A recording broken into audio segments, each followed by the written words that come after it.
Hey, how much sleep did you get last night?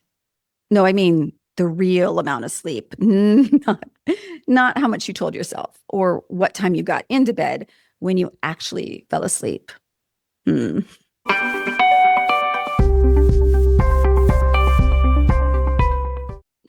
Hello, friends. I'm Kristen Graham, and this is Fewer Things Better. Brain science meets word nerd.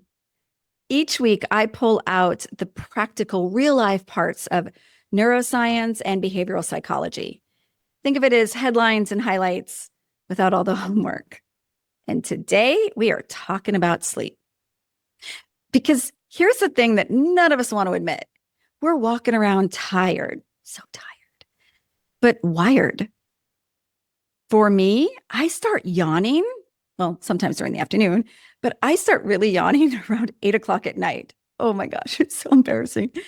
But then come 11:30 at night, I'm wide awake. I'm doing all the things that I shouldn't be doing, like sleeping. And psychologists have a term for that. They call it the revenge bedtime procrastination. We've been going all day. We just want a little time to ourselves. But it's actually not relaxing biologically.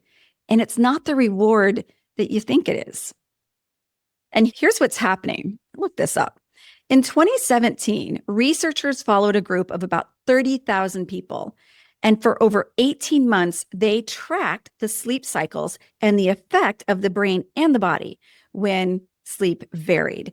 And what they found is that if a person got less than 6 hours of sleep for 2 consecutive nights, they had sluggishness for up to 6 days. 6 days.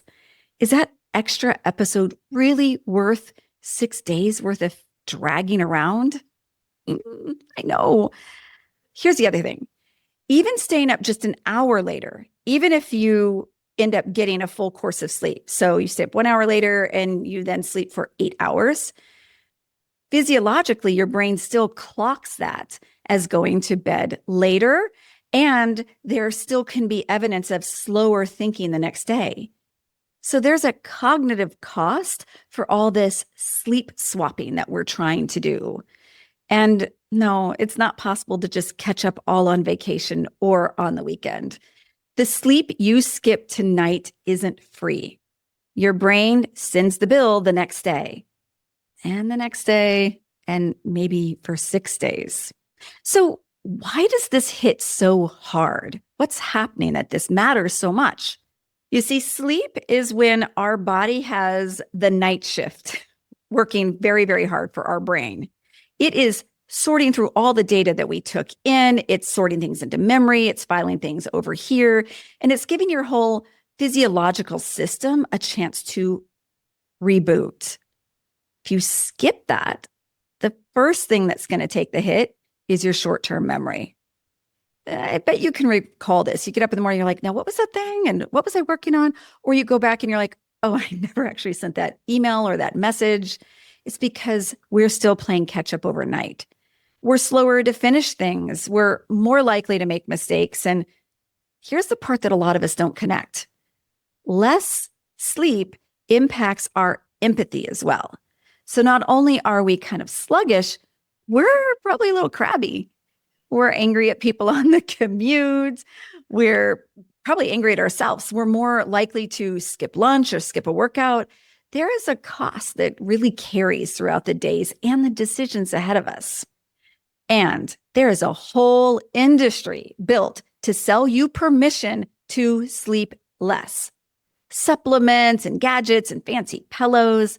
Most of it is marketing dressed up as science. You don't need another product. You need to protect that 30 minutes before your head hits the pillow like it's the most important meeting of your day. Because it is. It's the most important meeting of your next day, too. So tonight, try one thing differently. Notice what's pulling you towards that revenge bedtime and ask yourself, is this really worth 6 days of being sluggish? Your future self is going to thank you for having a boring bedtime. I promise you.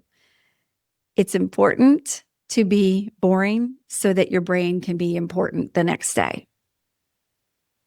Until next time, I wish you very sweet dreams.